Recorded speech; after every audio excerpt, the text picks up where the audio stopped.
November 17th, 2021. Halfcast 188, episode 188. Let's go. Happy Wednesday, you guys. Of course, I have a few things to share with you.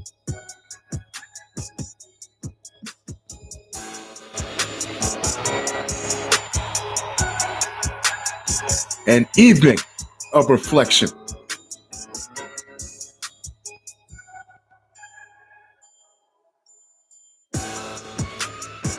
Let's do it. A loss to the hip-hop community. Don't have to, like I said, listen to music to really be touched by what happened. He was a success story when he made it out, but it wasn't only This making is it out, folks. For those who, WREG News again, Channel may 3. be unaware of his history, his background, something young Dolph would do is he would purchase homes, and he always said he wanted to give his son a home for his birthday, essentially. So by the time he graduated high school, he wanted his son to have almost 24 homes. So he is essentially pumping money right back into this community by buying those homes and trying to again instill that business mind frame into his children, hoping that would become generational. Vowing his children would never, is how he put it, would never have to live the life that he lived. And that's taking care of his siblings. I think he had 2 brothers, 2 sisters, some of which were incarcerated, unfortunately, early pregnancies, you name it, something that we... Rapper Young Dolph was shot and killed Wednesday at a cookie shop in his hometown of Memphis, Tennessee, and a search is underway for the shooter. Authorities said police tweeted that they had no information to release about a possible suspect in the shooting, which took place at Makeda's Cookies near Memphis International Airport. The tragic shooting death of rap artist Young Dolph serves as another reminder of the pain that violent crime brings with it. Memphis Mayor Jim Strickland said in a statement. The Daily Memphian newspaper reported that Young Dolph's cousin, Moreno Myers, said the rapper had been in town since Monday, visiting an aunt who has cancer and was also giving out Thanksgiving turkeys. He was inside and somebody just rolled up on him and took his life, Myers said. Tragic. Just last week, the cookie shop posted a video of Instagram of the rapper promoting the store's cookies, saying he returns to the store whenever he is in Memphis. God bless Dolph, tweeted Chance the Rapper, real independent Memphis rapper born in Chicago, loved by millions of people. The 36-year-old rapper was born in Chicago as Adolph Thornton Jr. and moved to Memphis when he was 2. He released numerous mixtapes, body of work, starting with 2008's Paper Route campaign and multiple studio albums, including his 2016 debut, King of Memphis. He also collaborated on other mixtapes and albums with fellow rappers Key Glock, Megan Thee Stallion, T.I., Gucci Mane, 2 Chainz, and others. Young Dolph had 3 albums reach the top 10 on the Billboard 200, with 2020's Rich Slave peaking at number 4. In his music, Young Dolph rapped about being a drug dealer and life on the streets in Memphis. He recently performed at a concert at the University of Memphis and has performed during the halftime of a Memphis Grizzlies game. He was admired as a torchbearer of the city's rap legends, 3-6 Mafia. Officials, athletes, and numerous members of the music industry posted their condolences on social media. Next up, a couple convicted of stealing COVID funds is on the run, FBI says. That's what you get because you wanted to be on Iowa Governor Kim Reynolds' ass about her spending $450,000 to pay her employees. This was an article that I caught last night. They gave her a hard time because she spent $450,000 of COVID relief money on her actual employees, 21 employees, and that's what the money was supposed to be made for.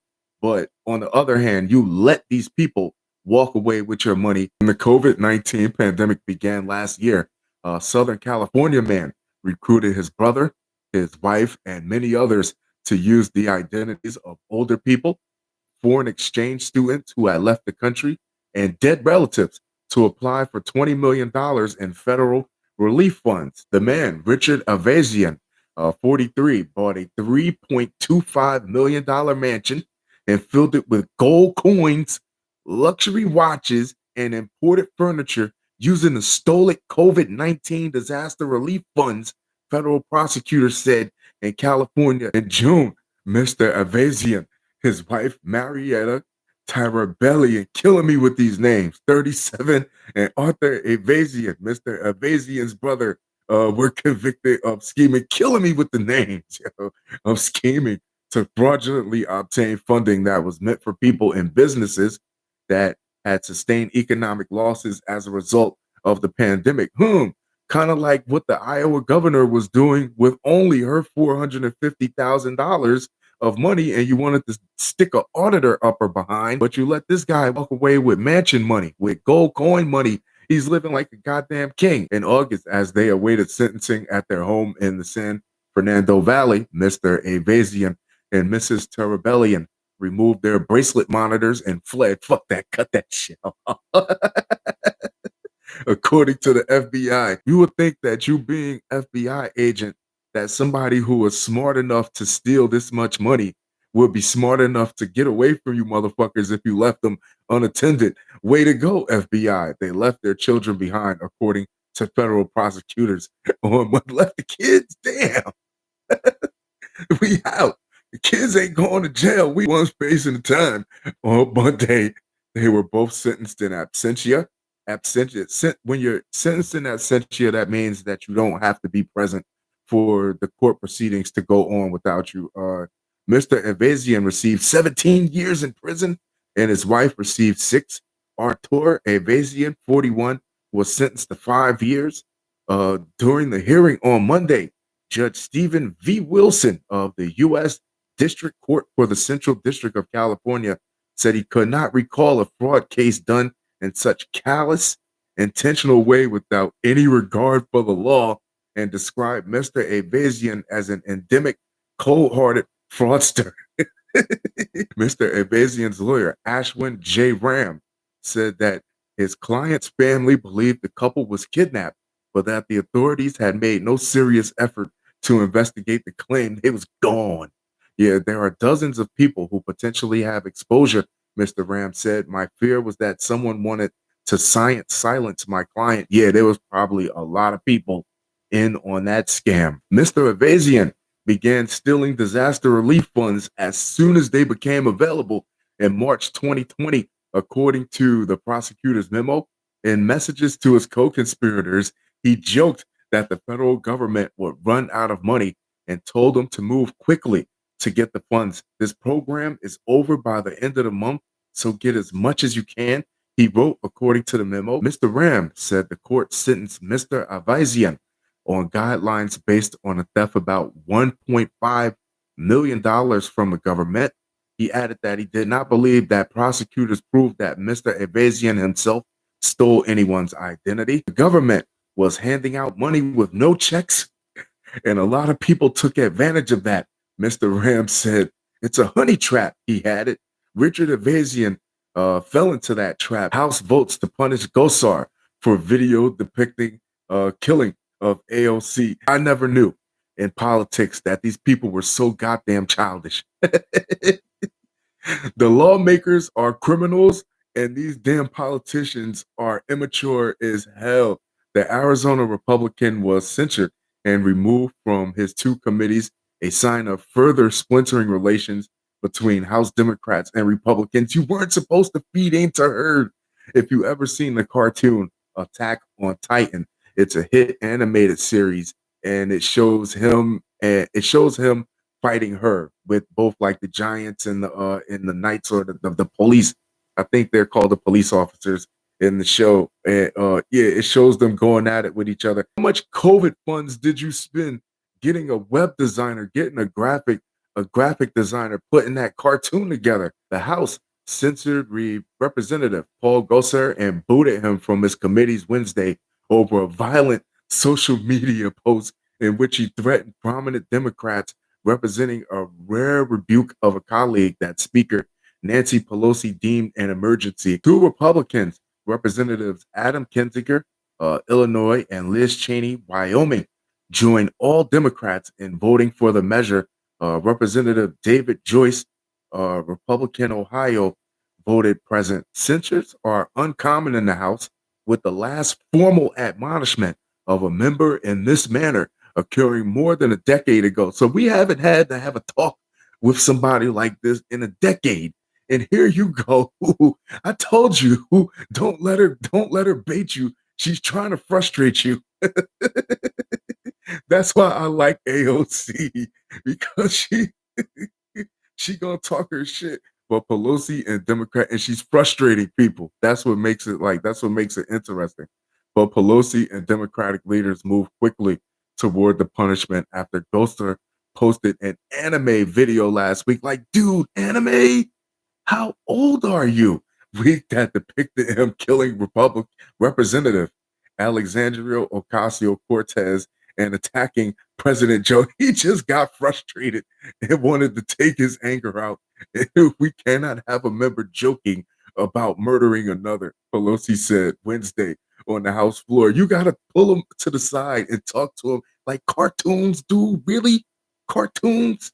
This is about workplace harassment and violence against women, she said. While censure itself is rare, this is just the latest episode in the clash between House Democrats and Republican leaders on how to best respond to the more extreme members of the GOP, a problem that continues to resurface, particularly since the attack on the Capitol on January 6th. They're just childish. They're just like going back and forth, nitpicking at each other and taking shots, taking low blows at each other. It must be fun to be in politics, huh, people? Next up, radioactive water from Fukushima plant would have small environmental impact. Stop lying. Stop lying. Stop lying. Stop lying. The operator of the Fukushima nuclear power plant said Wednesday that treated radioactive water released into the sea would have an extremely small impact on the environment, marine life, and humans. Stop lying. Why are you lying? A massive earthquake that triggered a tsunami in 2011 severely damaged 3 reactors at the Fukushima Daiichi plant on Japan's Pacific coast. The damage caused a large amount of contaminated cooling water to leak.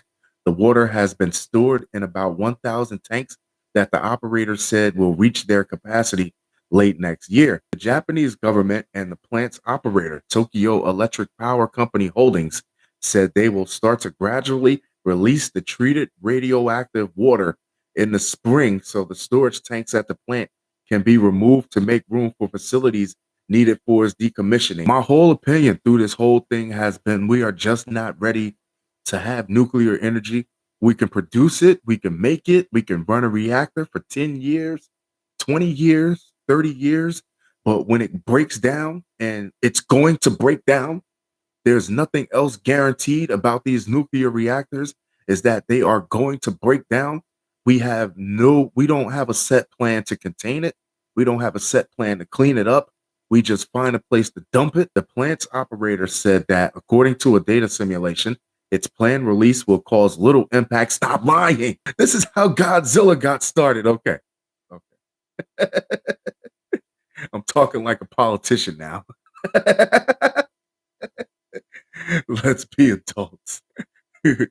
TEPCO plans to send the water through an undersea tunnel and discharge it about 0.6 miles from the coastal power plant after treating and diluting it with large amounts of seawater. You know, seawater where where like half of the world's food source swims at in the ocean, right?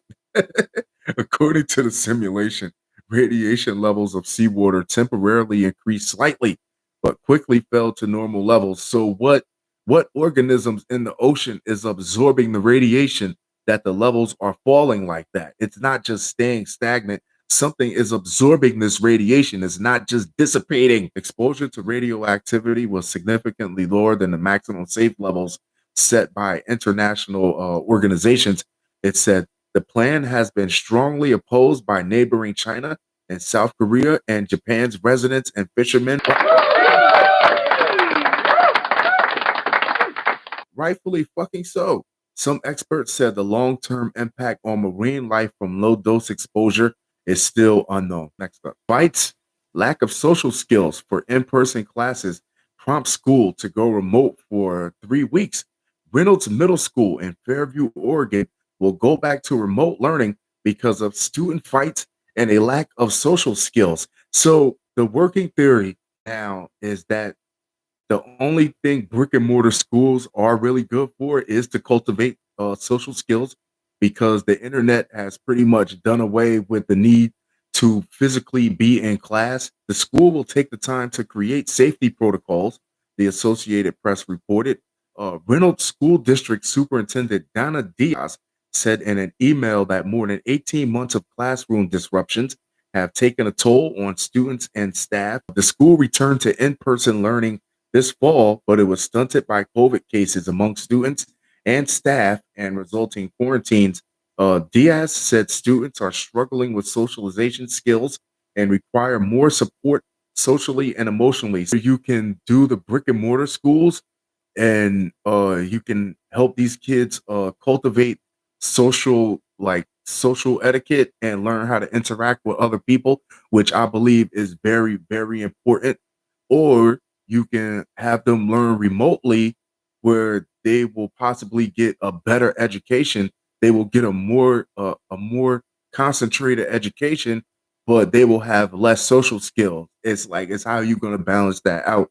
The safety and security of our students, families, and staff is our highest priority, Diaz said in her email. The district closed all of its schools in March 2020, then reopened for hybrid learning in the spring of 2021, following Governor Kate Brown's direction. Fun show, fun show, fun show.